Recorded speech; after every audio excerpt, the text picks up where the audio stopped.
Quando a gente fala de fé, normalmente a gente pensa em milagres. E a fé nos traz milagres, obviamente. Uma coisa não exclui a outra. Mas a fé também requer de nós.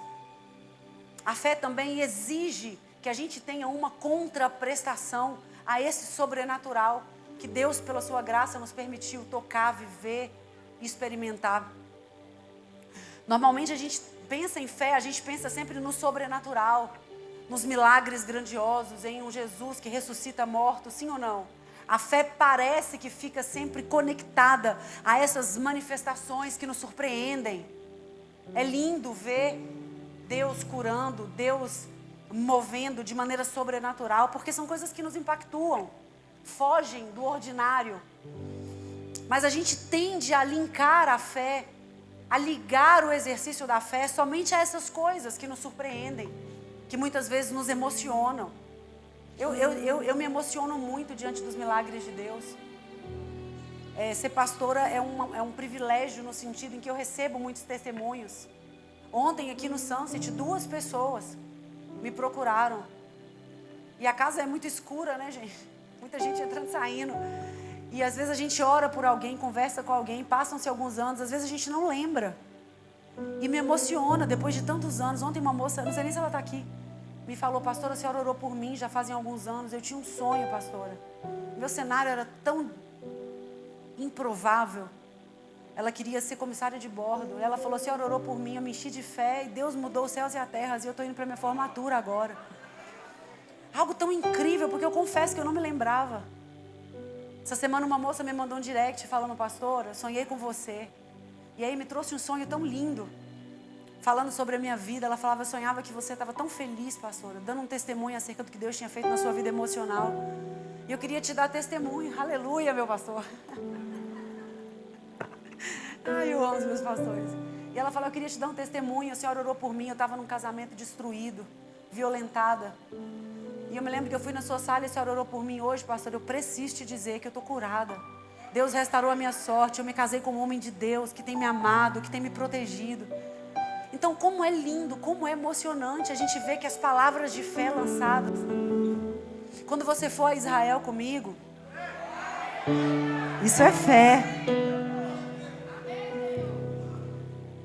Você vai num... Amém. Você vai conhecer o Museu Amigos de Sião, que conta a história de fé de pessoas que foram pela causa de Israel. Cara, quando eu fui naquele lugar, sabe o que eu percebi? Eu fiquei tão constrangida, casa. Eu não posso nem dar spoiler, porque esse é o último passeio da viagem e ele é muito especial. Mas eu fiquei tão constrangida naquele lugar, porque a gente começa a ver a história de fé das pessoas. E sabe o que eu percebi? Que 90% daqueles heróis atuais da fé, se fosse hoje, eles tranquilamente estariam na Bíblia. Mas a maioria deles orou pelas suas causas 40 anos, 90 anos. Alguns morreram sem ver os frutos, mas os frutos gritam o seu nome. Hoje, netos de pessoas, bisnetos daquelas pessoas que estão lá. E é muito lindo, porque é tudo tecnologia, não sei falar. Então é como se as pessoas existissem, sabe? Como se fosse uma inteligência artificial, você vê as pessoas, é muito lindo. E hoje você vê a fé daquelas pessoas sendo manifestada na vida das gerações que vieram 3 gerações depois. A fé, ela de fato emociona, mas a gente precisa abraçar e entender que ter fé é fazer parte de uma cultura espiritual que nos obriga a intencionalmente agir, intencionalmente aplicar. Em Mateus capítulo 7, versículo 24, diz assim: todo aquele, pois, que escuta as minhas palavras e as pratica, assemelhá-lo-ei ao homem prudente que edifica sua casa sobre a rocha. Então ter fé é ouvir, é crer, é sentir, é se arrepiar, é se emocionar, mas é também praticar. E para praticar precisa a intenção de praticar, precisa querer praticar. Porque o Deus que faz milagres, o Deus que gera milagres, também é o Deus que entrega para nós missões. A fé do milagre é a fé da missão. E não tem milagre sem missão. A gente não pode ser um experimentador de milagres. um consumidor da fé. Deus nos chama, segundo Mateus, a sermos a geração que pratica a palavra. Porque precisar de um milagre é uma coisa, sim ou não? Eu preciso de um milagre. Alguns milagres eu preciso. Mas precisar de um milagre é uma coisa.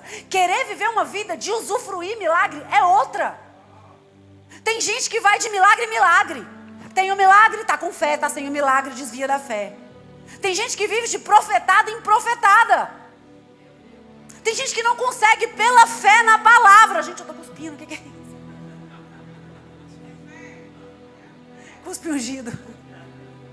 Tem gente que não consegue pela fé na palavra tomar uma decisão de posicionamento na vida. Aí vive de eu senti de Deus. Em Êxodo a gente vê Deus, eu falei na oferta, aparecendo para Moisés na sarça.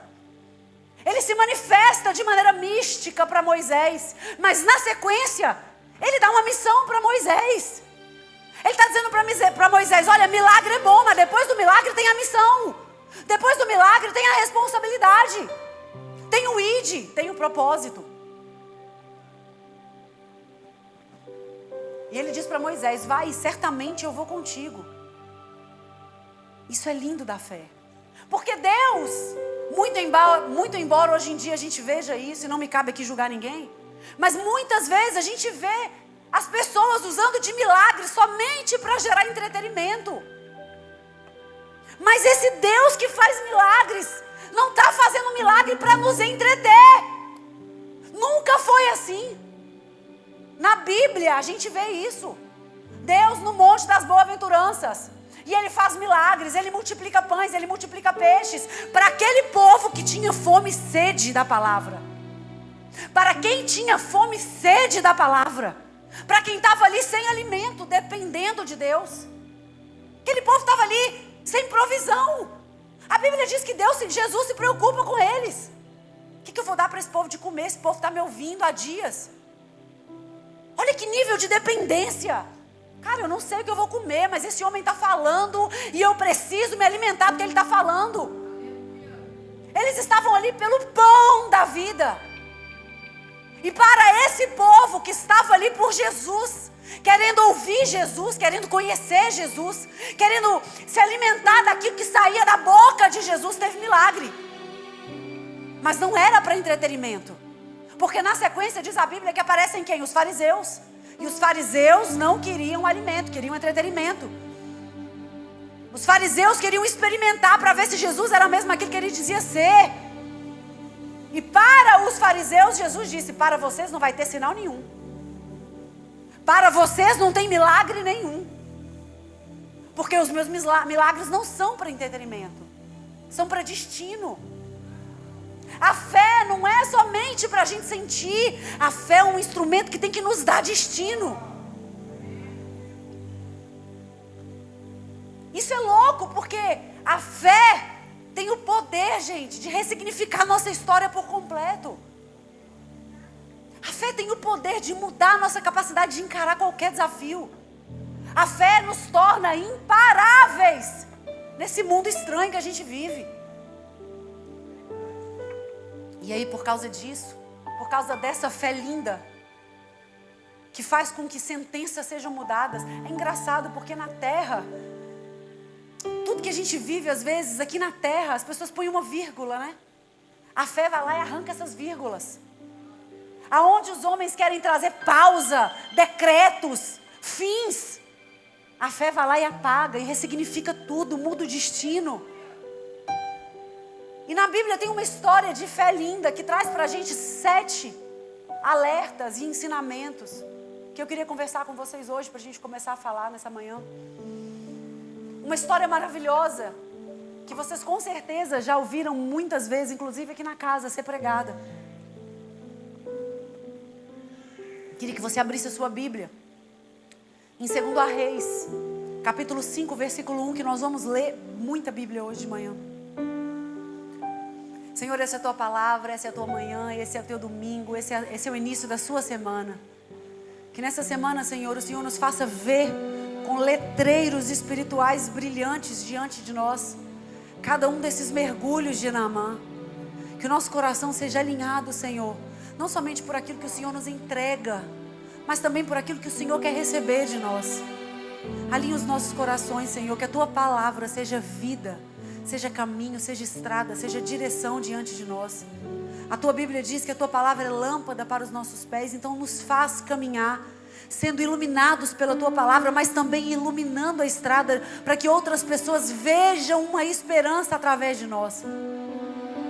Que essa palavra encontre espaço no meio de tanta coisa que a gente carrega no peito, Senhor. Que nessa manhã a gente seja esvaziado de nós e cheios do Senhor, é o que eu te peço, em nome de Jesus.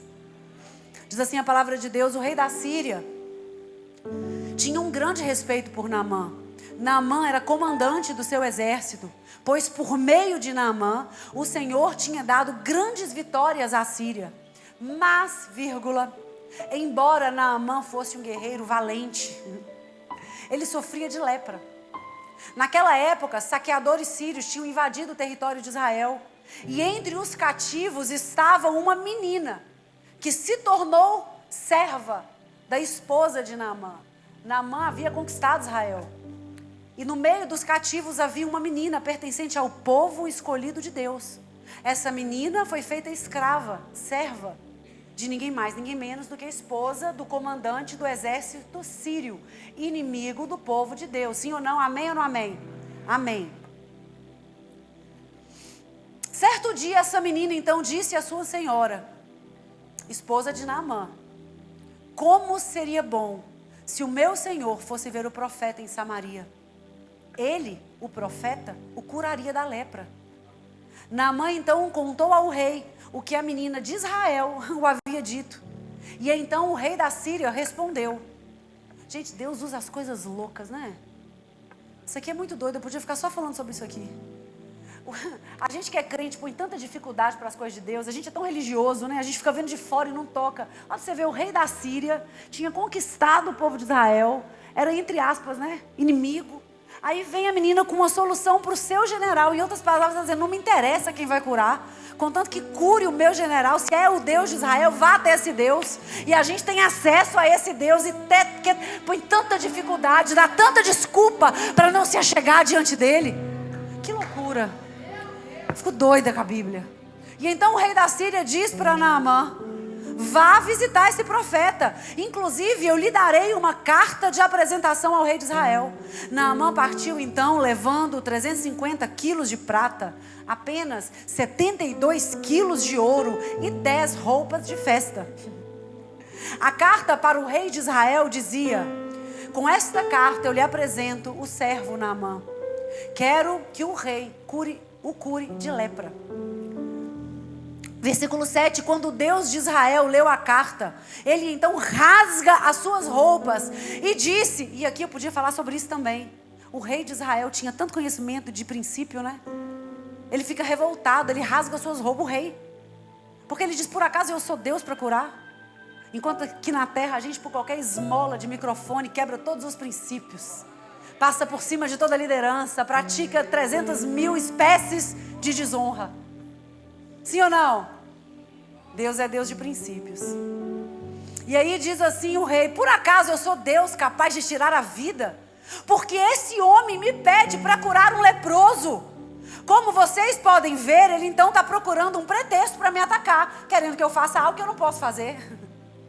Mas quando Eliseu, que era um homem de Deus, soube que o rei de Israel havia rasgado as suas roupas, mandou então ao rei essa mensagem: por que o rei está aflito?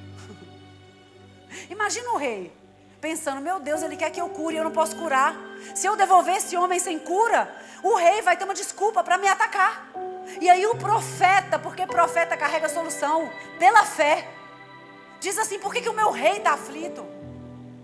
Olha, era um profeta que podia, em nome de Deus, curar, e ele se preocupa com o coração do seu rei. E a gente vive num tempo em que a gente banaliza a honra aos nossos líderes. Hoje em dia a gente se assenta em mesas para desonrar pessoas que estão em posição de liderança. Ai, mas eu não concordo. Deus não está te perguntando se você concorda. Nunca é sobre o outro, sempre é sobre o seu coração. Sempre é sobre aquilo que você... A fé que nos entrega é a fé que nos exige. Amém? Mas não é sobre isso também não. E aí, disse assim o profeta. Perdi. Por que o rei ficou tão aflito? Versículo 8. Envie Naamã a mim, e ele saberá que há um profeta em Israel. Então Naamã foi com seus cavalos e as suas carruagens e parou na porta de Eliseu.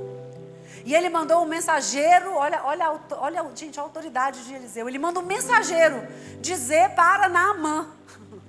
Ele nem foi lá.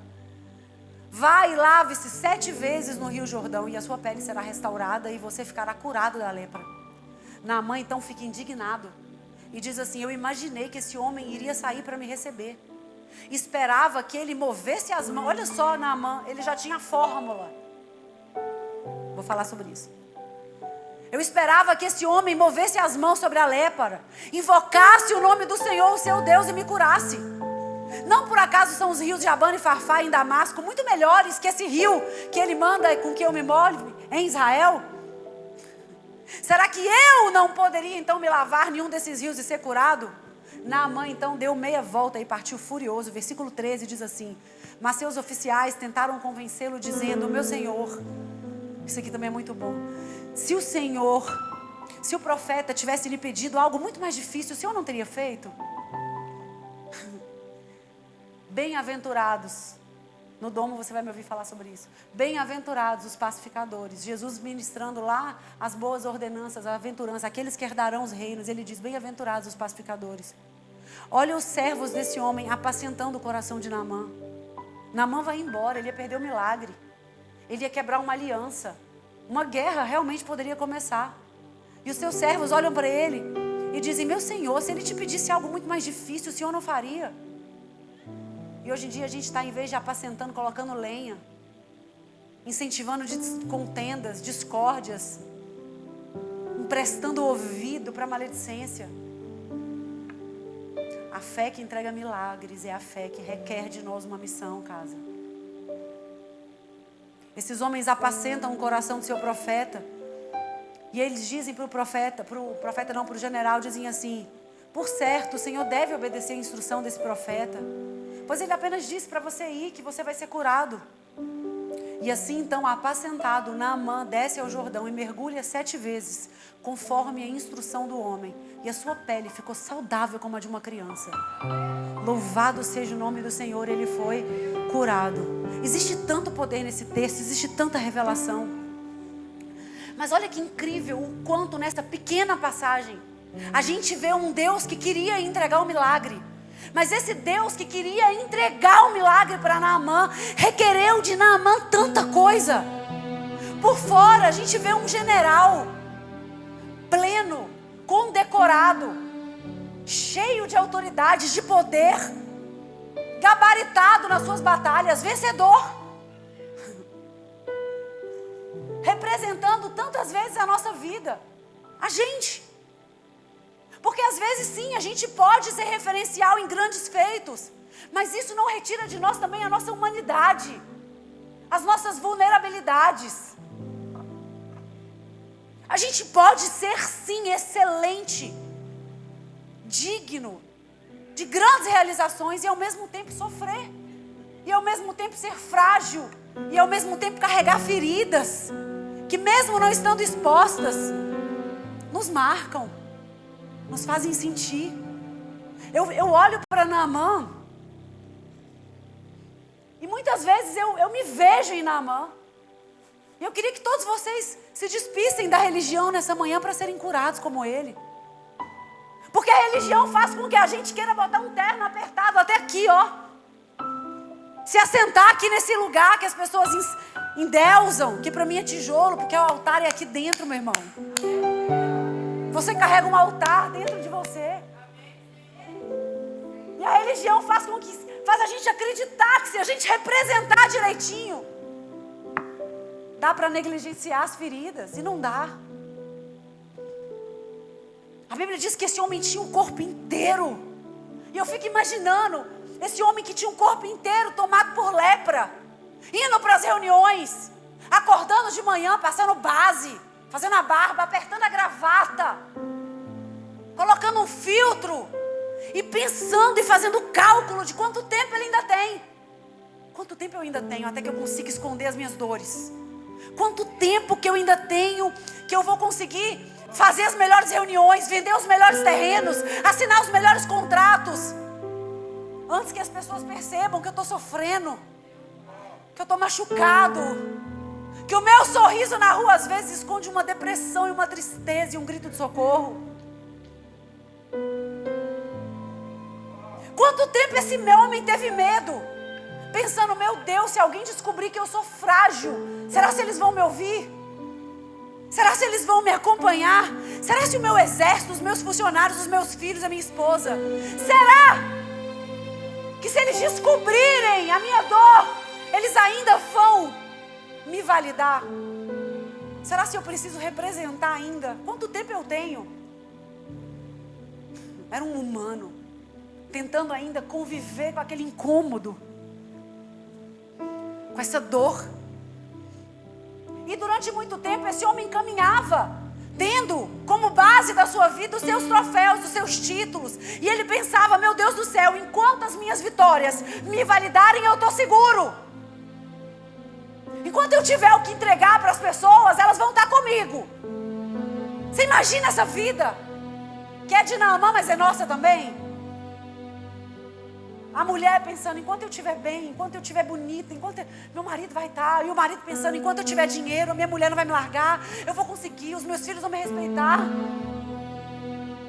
E Deus permitindo essa lepra crescer, para dizer para Naamã, calma lá, não é assim, não precisa ser assim.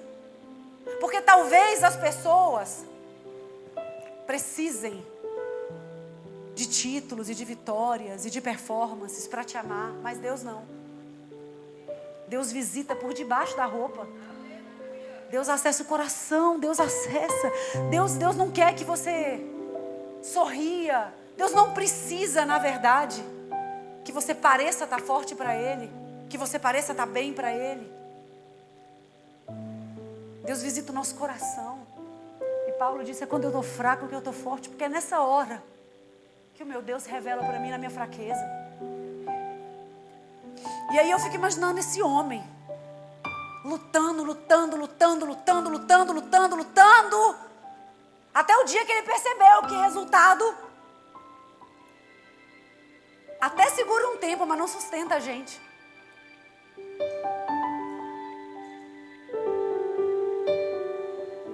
A lepra começou pequenininha, mas chegou um momento que talvez a roupa não estava escondendo. E ele percebeu, meus títulos até aqui me validaram, mas a partir daqui isso não tem como. Meu dinheiro até aqui me validou, minha beleza, meu poder de compra, meu poder de influência, minha network, até aqui. Mas chega um momento, meu irmão, que é só a fé em Deus. É só Deus na nossa vida. E aí a história começa a ficar linda, porque começa a jornada de Naamã com um Deus que está mostrando para a gente nessa manhã que essa jornada de cura que ele tinha para Naamã não era só uma cura exterior, não era uma cura estética, era uma jornada de milagre que começa na cura das feridas, mas termina na cura do coração, na cura da alma, no posicionamento do propósito, na mudança de mentalidade. Deus não queria Naamã vestindo agora uma roupa sem medo da pereba.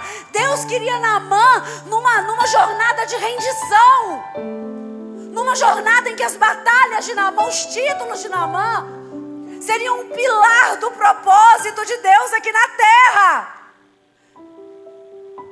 Não era mais a empresa de Naamã fazendo sucesso, era o propósito de Naamã fazendo sucesso. Não era mais a fala de Naamã conquistando, era a fala de Naamã pregando a palavra de Deus no trabalho, no hospital, no trânsito, na faculdade. E a cada mergulho nas águas era um mergulho na jornada de fé.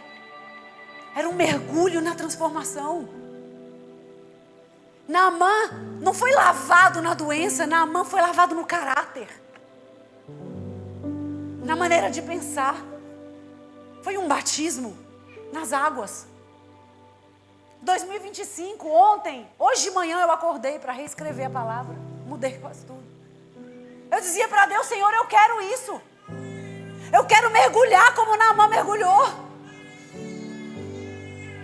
Eu quero viver esses 7 mergulhos e eu quero te convidar a viver comigo. Que em 2025, casa, essas palavras, eu não sei se você tem anotado, anote. Não faça disso aqui uma experiência comum. 2025, lembre do que Deus está te falando. Isso não é um clube, isso é uma igreja, isso não é uma palestra, isso é a palavra de Deus. E ela tem poder para mudar o teu destino. Versículo 1 diz assim: esse é o primeiro banho de Naamã. Banho que eu quero viver em 2025. Um homem de muito conceito, porém leproso. Mas Naamã, muito embora fosse um guerreiro, sofria de uma doença. Naamã era um homem ocupado, cheio. Imagina esse Naamã, ele era o general do exército da Síria, a potência que mais conquistou na sua época. Um trator de guerra. Eu fico imaginando esse homem, talvez como você e como eu, mais do que nunca, que eu acordo de manhã e eu sei o peso das minhas responsabilidades. Eu queria poder acordar de manhã e falar, não, hoje eu estou mais cansadinha, não vou fazer nada não, vou ficar em casa. Eu não consigo. Eu sei o peso da minha presença, eu sei, não tem ninguém para fazer oferta, eu vou fazer. Não tem ninguém para orar, eu vou orar. Não tem ninguém, eu vou fazer. Eu não sei se você vive isso, de acordar de manhã sabendo que existe uma missão. Eu fico imaginando esse homem indo para os seus compromissos, indo para as suas obrigações, mas ao mesmo tempo sabendo que dentro dele e debaixo das roupas tinha ferida, tinha uma condição de miséria. E aí de repente Naamã precisa renunciar à sua vaidade, à sua aparência, ao seu posto e descer ao nível de humanidade. E dizer, caramba, eu estou precisando de ajuda. Eu estou precisando abandonar essa ilusão de que eu sou autossuficiente. Eu preciso renunciar à ideia de que sem Deus eu vou conseguir, porque eu não vou. Eu preciso aceitar a minha vulnerabilidade. Eu preciso renunciar. E aí Naamã ouve uma menina.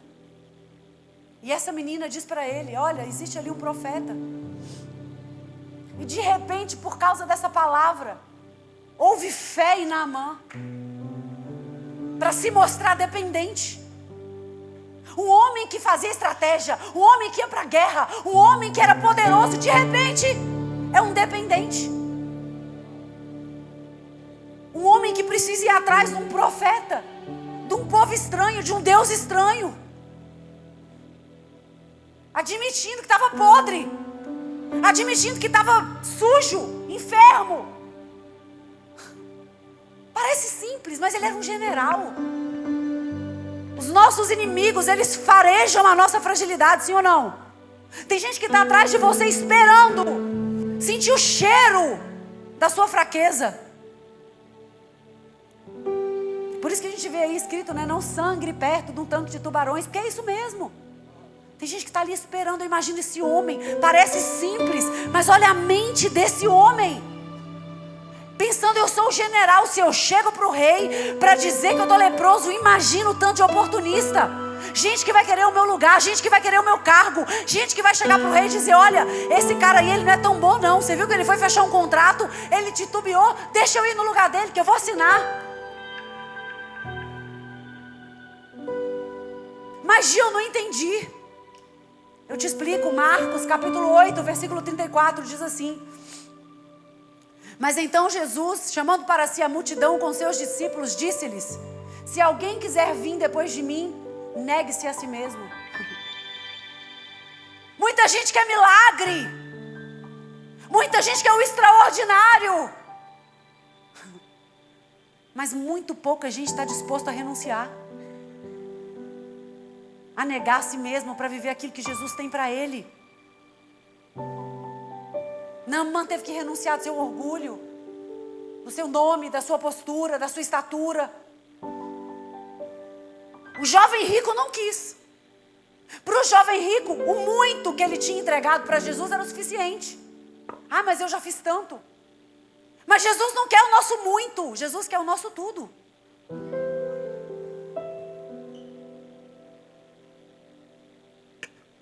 Naamã teve que se despir da vaidade, da posição, do título, do palanque, do privilégio. Teve que se tornar ordinário. E a gente quer fazer o caminho do inverso, a gente quer fazer o caminho do extraordinário sempre. A gente tem se chegado diante de Deus muitas vezes com uma pequenez, querendo mostrar para Deus os nossos feitos. Olha aqui, Deus, tanto que eu faço. Quando a gente vai num médico aqui na terra, é engraçado que a gente chega no médico doido para mostrar a doença, para o médico curar a gente, sim ou não? Tira a roupa, tira tudo, fala: Senhor, eu tenho uma ferida, está fedida, eu estou com bafo, eu estou com dor de cabeça, eu estou sei lá com o quê. Mas diante de Deus a gente tem vergonha.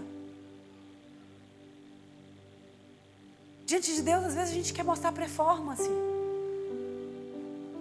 A gente tem medo de vir para a igreja e se ajoelhar às vezes, porque o que as pessoas vão pensar?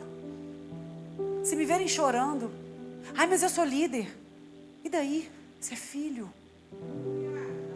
Você é filho.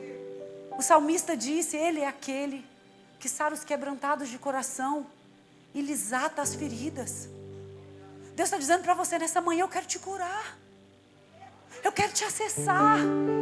Eu quero que você pare de sorrir para os outros enquanto você está triste por dentro.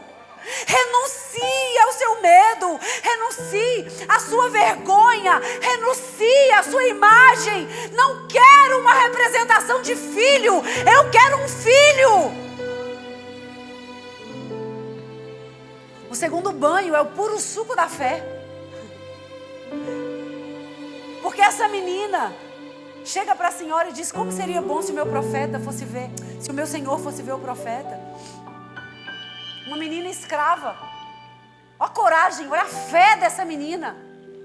Falar para a mulher do general acerca de um profeta, de um povo estranho, que tinha um Deus que não era o Deus que eles criam. Essa menina era escrava. Se eu sou ela, eu ia falar: tomara que morra logo, quem mandou me prender? Essa menina coloca os seus interesses de lado, porque a fé que entrega milagre é a fé que entrega missão. Será que você pode repetir isso? A fé que entrega milagre é a fé que me entrega uma missão. Qual é a sua missão? Qual é a sua missão? Dentro da sua casa, diante dos seus filhos, perto dos seus amigos, diante da sua igreja. Essa menina teve uma fé corajosa, uma fé suficiente. E o mais doido é que ele teve fé na menina,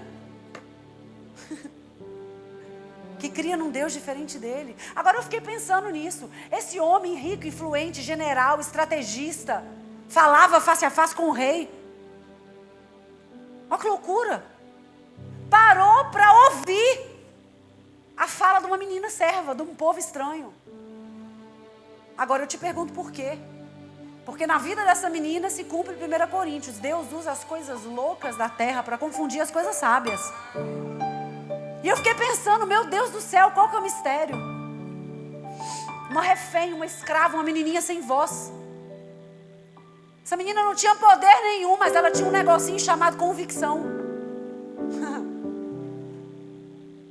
Você tem tido convicção na sua fala de fé? Ou a sua fé é só dentro da igreja? Na mesa você não tem fé para se posicionar. Em casa você não tem fé para profetizar sobre as contas. Essa menina não tinha nenhum status, mas ela tinha autoridade. Essa menina não tinha nem liberdade, mas ela tinha um negocinho que tem nos faltado: ousadia para falar de Deus. Falar de Deus na igreja é fácil, difícil é falar de Deus lá fora. A vida dessa menina devia falar tão alto, as ações, a postura, que na hora que ela abriu a boca, todo mundo ouviu. E às vezes o nosso pai, a nossa mãe, a começar de mim, quando estou lá no Natal na minha família, às vezes os nossos vizinhos não têm crido no nosso Deus, porque tem nos faltado posição.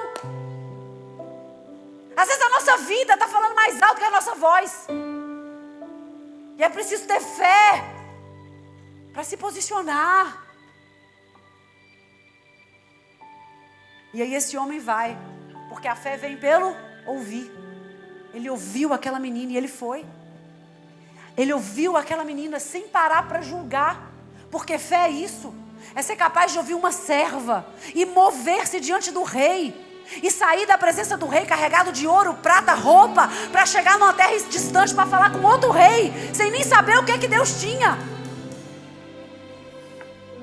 Que o Senhor em 2025 nos dê fé para abrir mão da razão, para abrir mão daquilo que a gente não entende e viver o extraordinário. Que o Senhor em 2025 nos dê fé para sair da emoção, para que a gente se mova em ações, para que a gente dê passos proféticos, para que a gente pare de querer entender, para que a gente pare de questionar quem Deus está usando para falar. Ontem eu estava aqui na igreja com um discípulo nosso, e Deus falou para mim ontem: coloca ele para pregar. Eu vou botar ele para pregar sem nem avisar para ele. E que Deus te dê fé para ouvi-lo sem questionar de onde está saindo a palavra de Deus. Terceiro banho é a honra. Terceiro mergulho. Que o Senhor nos dê fé para vivermos uma vida mergulhando nisso também. Sendo lavados como Naamã.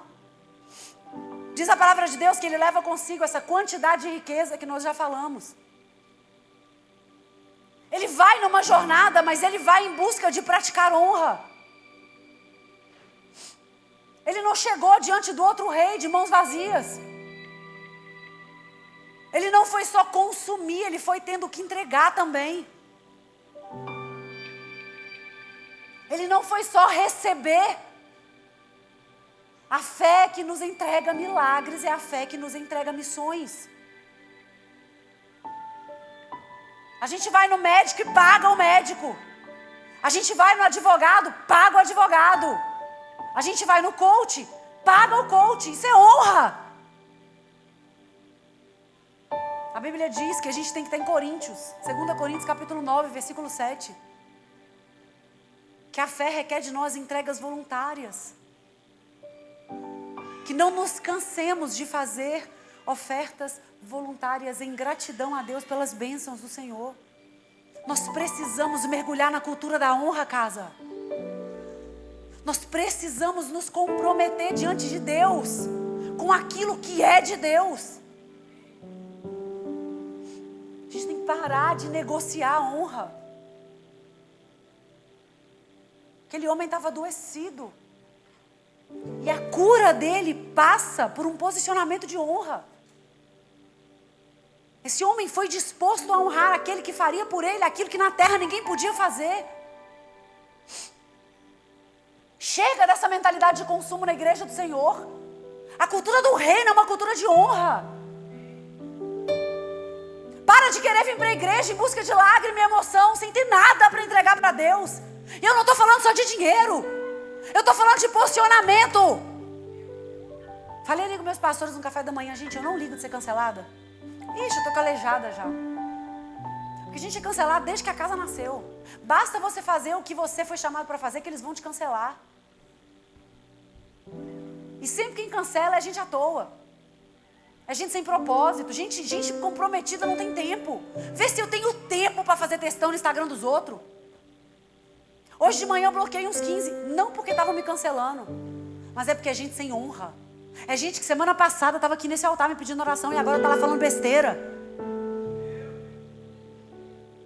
É gente que adora dois deuses. É gente carente que projeta suas emoções naquilo que o homem quer afagar. Se posicione, meu irmão. 2025 mergulha na honra para ser curado. Quarto banho, obediência. Vai e lava-te 7 vezes no Jordão e a sua carne ficará restaurada. Era tão objetivo. Vai lá e mergulha 7 vezes. Tão simples. Mas Naamã resiste. E esse é o nosso dilema. Obedecer ou resistir. Por mais velho que a gente esteja na fé, a gente sempre tem esse dilema: eu obedeço ou eu resisto? Porque normalmente a obediência não vem junto com o entendimento, né? Deus pede uns trem estranhos pra gente. Mergulha lá no Rio Jordão, era tão mais fácil mesmo mergulhar nos outros rios. E eu fico imaginando Naamã: mergulha uma, nada. Mergulha duas, nada. Mergulha três, nada. E a gente fica pensando: meu Deus do céu, Senhor, eu estou te obedecendo, mas parece que nada está acontecendo. Aí se obedece um dia, no dia seguinte se obedece de novo. Deus manda você fazer um trem doido, pastor René raspou a cabeça. E a cabeça está raspada e o milagre não acontece. E passa um mês, e passa 2, e passa 3. E aí você fica: obedeço ou eu resisto? Eu obedeço ou eu desisto? E aí eu fico pensando: meu Deus, imagina ali os Naamã mergulhando e olhando para o povo e pensando: eu vou ser envergonhado. Esse Deus é muito doido. Obedecer custa. Obediência não é barato, casa. Obediência custa. Custa a nossa vontade. Custa os nossos recursos. Custa o nosso entendimento, porque a gente quer fazer do nosso jeito. Custa a nossa submissão. É preciso mergulhar nesse princípio para viver uma vida de fé saudável. Gente, vocês estão vendo os sinais da volta de Cristo? Maranata. Vocês estão percebendo isso? Sim ou não? Toda geração sentiu isso, né? Mas a nossa está demais. A tecnologia, a velocidade, os rumores de guerra, as mudanças de governo, os sinais proféticos. Eu amo mover, casa. Eu amo, eu amo. Eu amo o sobrenatural. Mas é tempo da gente olhar para a fé com a certeza de que ela entrega, mas ela requer de nós. Obediência custa, porque Deus não opera do jeito que a gente quer. Deus não faz na hora que a gente precisa às vezes. Deus não nos dá tanta satisfação. Por quê? Porque Ele quer tratar aquilo que está oculto dentro da gente. Se é do nosso jeito, continua sendo nosso. Obediência requer, porque às vezes a gente precisa ser tratado. E a gente só é tratado no caminho da obediência. É a obediência que muda a gente. Naamã não ia ser curado só de lepra. A lepra era o mais simples. Deus queria curar Naamã da autossuficiência. Deus queria curar Naamã da crença de que ele resolvia tudo. Deus queria curar Naamã da sensação de controle que ele tinha. E talvez Deus queira te curar disso. Talvez Deus te trouxe aqui nessa manhã para te dizer isso. Você não pode tudo. Você não é autossuficiente. Eu sou o teu Deus. Mais uma vez a música. Veja os tronos. Por que a gente insiste em colocar tronos dentro da gente? E é só o caminho da obediência que vai tirando os deuses, os reis, os tronos de dentro do nosso coração. Em Lucas, Jesus diz assim: por que me chamais Senhor, Senhor, Senhor, mas vocês não fazem o que eu mando? Chamar Deus de Senhor e dizer para Ele: é você quem me governa. É você que governa os meus sonhos. É você que governa a minha provisão. É você que governa a minha casa. É você que governa meu propósito. É você que governa a minha atitude. É você que governa a minha vida. É você que governa as minhas escolhas. Esse caminho eu não entendo. Esse caminho eu não aceito. Mas eu te obedeço, porque você sabe mais que eu. Eu fico imaginando Jericó dando volta e o muro não caía. Eu fico imaginando Pedro dando passo e afundando. Eu fico imaginando a viúva de Serepta, que eu preguei aqui, não tendo mais nada e dizendo: meu irmão, eu vou morrer, mas eu vou te obedecer. Essa conta aí é sua, Deus, resolve. Eu já fiz essa oração para Deus. Quem é íntimo meu já me ouviu falar isso. Houveram momentos que eu disse para Deus: Senhor, eu sou sua filha. Eu sei que você me ama. Eu sou convicta do quanto Deus me ama. Eu sei que o Senhor tem um propósito para mim, é de vida, não é de morte. Deus não gosta de ver seus filhos adoecidos. Mas se esse é o caminho que o Senhor tem para mim, eu estou aqui, eu vou obedecer, mas esse BO é seu. Se é isso que o Senhor tem para mim, para onde o Senhor aponta, o Senhor vai pagar essa conta. Foi o que Naamã fez. Eu vou mergulhar.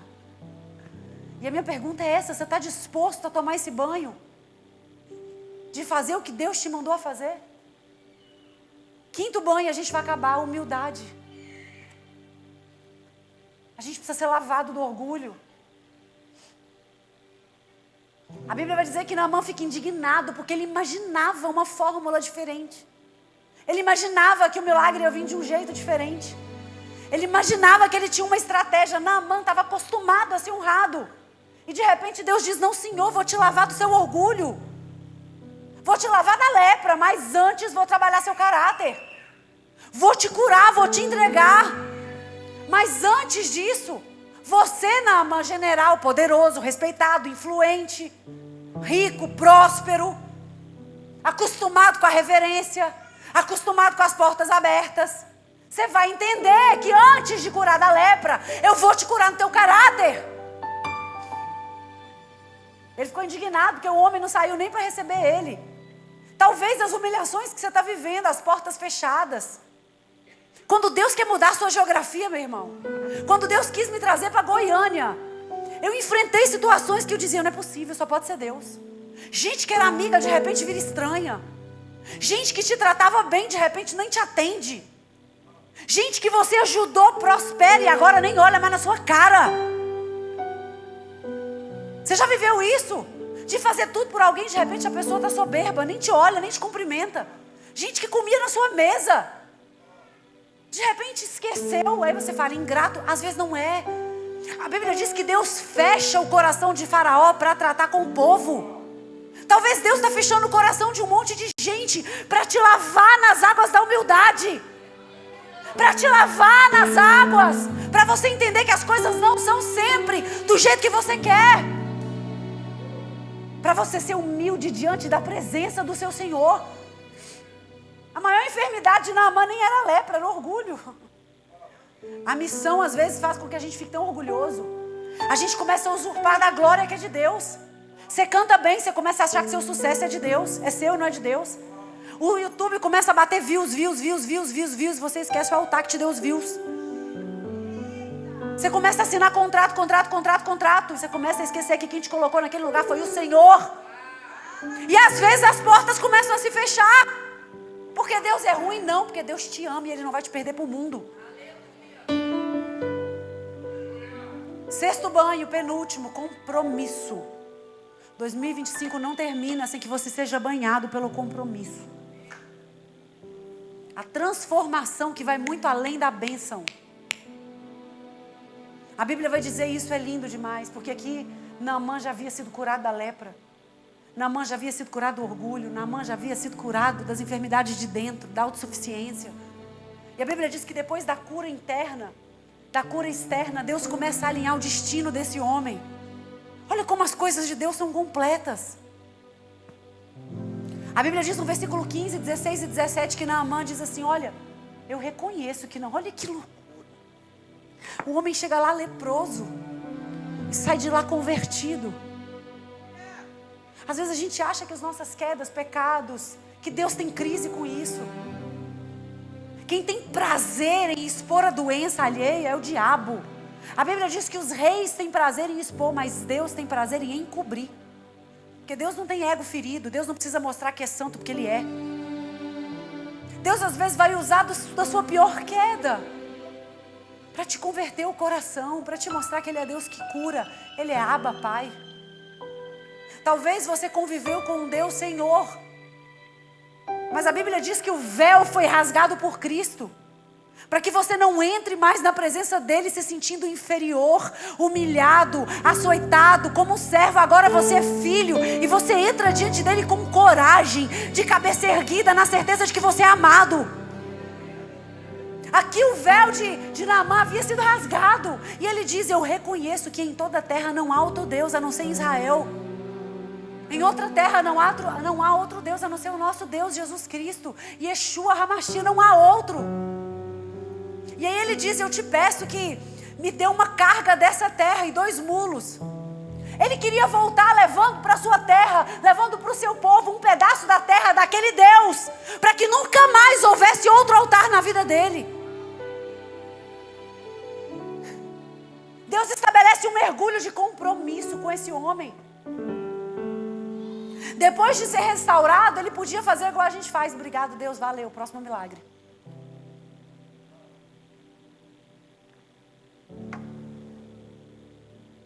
Ele podia ter tido a nossa mentalidade. Obrigado, Deus, valeu. Mas agora eu vou voltar para a minha vida. Esse negócio de ser crente é difícil demais. Fui restaurado, valeu. Vou voltar a ser só o general. Mas ele não. Ele se converte. Ele entendeu que a cura dele não era só um milagre. Era um chamado ao compromisso com aquele Deus. Aquela cura se converte em gratidão. Gratidão se converte em compromisso. Você pode ver que todo ingrato é um descompromissado. Todo ingrato pula de igreja em igreja, de mesa em mesa, de roda em roda, de relacionamento em relacionamento. Todo ingrato quebra aliança. Milagre não é consumo, milagre é chamado. Você acha que Deus está te dando um milagre à toa? Deus está te entregando um chamado. O Deus que me curou da lepra é o Deus da minha vida. É o Deus do meu propósito.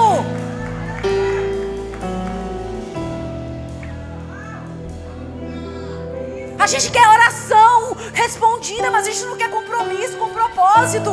A gente quer cura, mas a gente não quer transformação. A gente quer prosperidade, mas a gente não quer responsabilidade espiritual. Deus não trabalha com transações. Aquilo não era uma transação de Deus com Naamã. Deus não trabalha. Obrigada, amor. Deus não trabalha com transações. Deus trabalha com transformações. Naamã volta daquelas águas transformado, convertido, comprometido e grato. Peça a Deus em nome de Jesus para te banhar pela fé nas águas do compromisso.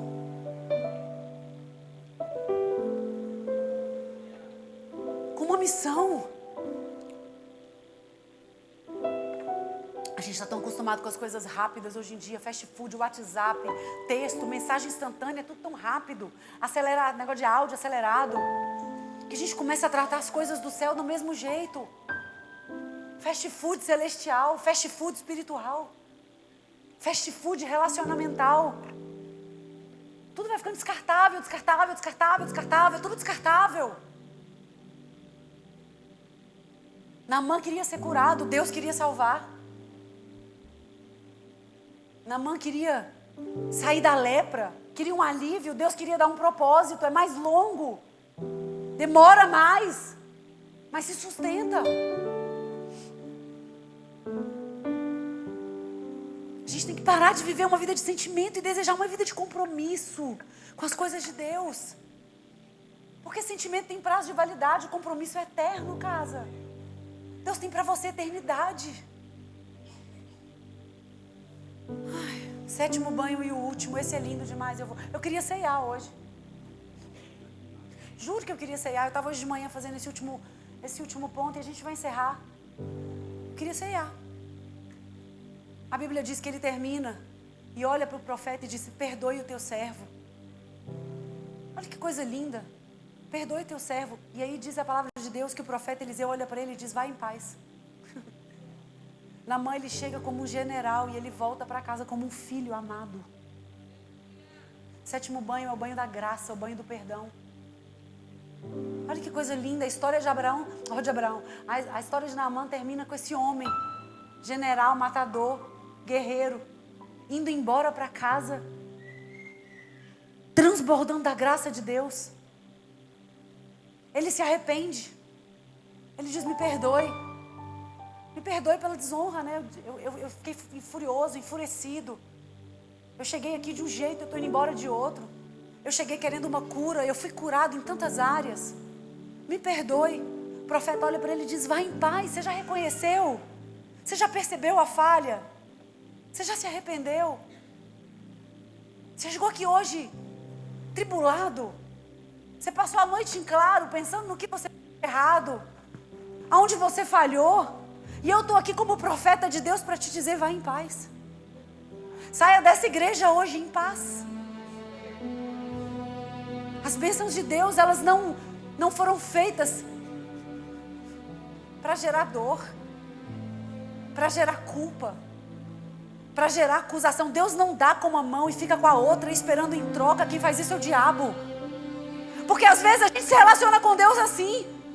Eu tenho que fazer algo de bom para Deus, porque Deus me deu algo de bom. Se eu não fizer, eu vou ser castigado. Se eu não fizer, eu vou ser humilhado.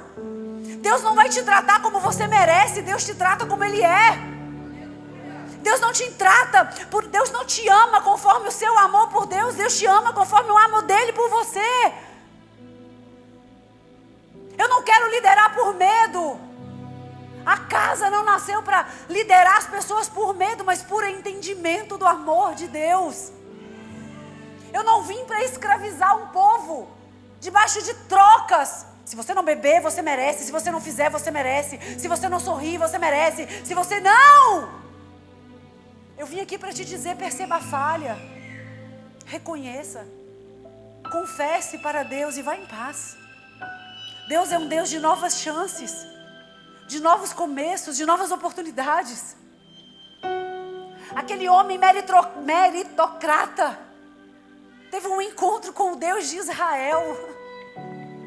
Um homem acostumado a fazer troca, a ser valorizado pelo que entregava, de repente encontra um Deus que cura ele, o Deus de Israel.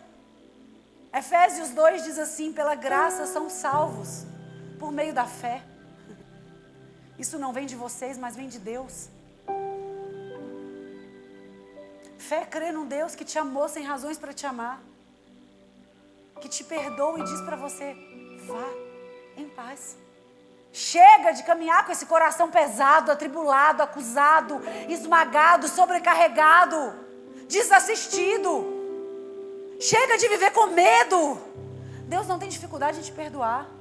Deus não tem dificuldade, Deus não carrega ressentimento. Ai, Gi, mas semana passada eu errei de novo. Reconheceu. Se está te incomodando, meu irmão, é porque o Espírito Santo está falando com você. Isso já alegra o coração de Deus. Porque errado seria estar insensível, estar cicatrizado diante do erro. Se está doendo, Deus está dizendo para você, me entrega a dor e vai em paz. Me dá a mão, vamos tentar de novo, mais uma vez, outro dia, novamente, até que Ele venha. Naamã entra no Jordão carregando o peso da doença e sai completamente livre, completamente novo, completamente remido. E essa é a promessa de Deus para mim e para você. 1 João, se confessarmos os nossos pecados, Ele é fiel e justo para perdoar e nos purificar de toda injustiça. Ponto. Qualquer vírgula depois disso é a religião dizendo para você que você não merece, querendo dificultar o acesso, porque pelo medo é mais fácil liderar, prender, escravizar. Jesus olha para os fariseus e diz, bando de hipócrita, dificultam a entrada das pessoas, dificultam o acesso, colocam sobre os outros fardos que vocês nem sequer são capazes de carregar. Tira a trava do olho de vocês. Para de falar, para de querer que os outros façam coisas que vocês não fazem. Paulo disse, maldito seja outro evangelho que não dá graça. Jesus e mais alguma coisa é maldição, porque Jesus é suficiente. Jesus é tudo que você precisa para ser perdoado. Tudo isso, todos esses banhos em Jesus são possíveis. Jesus não quer sua perfeição. Jesus não quer a sua performance. Jesus só quer seu coração. Eu quero encerrar nessa manhã dizendo para você: vive em paz com Cristo Jesus, que senão você vai se afastar da igreja. Vive em paz com Cristo Jesus. Alinhe o seu coração ao dele. Ele é a fonte da vida. Ele é a água que mata a sua sede. Ele é o pão que alimenta não somente a sua fome, mas o seu coração. Ele é perdão, Ele é chance, Ele é vida, Ele é esperança, Ele é novidade, Ele é alívio, Ele é pureza. Ai, mas eu estou sujo, corre para Ele. Ai, mas eu errei, corre para Ele. Ai, mas eu estou imundo, eu estou tentando me esconder. Tira a roupa, corre para Ele. Ai, mas eu não acho que eu mereço, merece Ele. Corre para Ele. Quanto mais você correr para Ele, mais Ele abre os braços para você.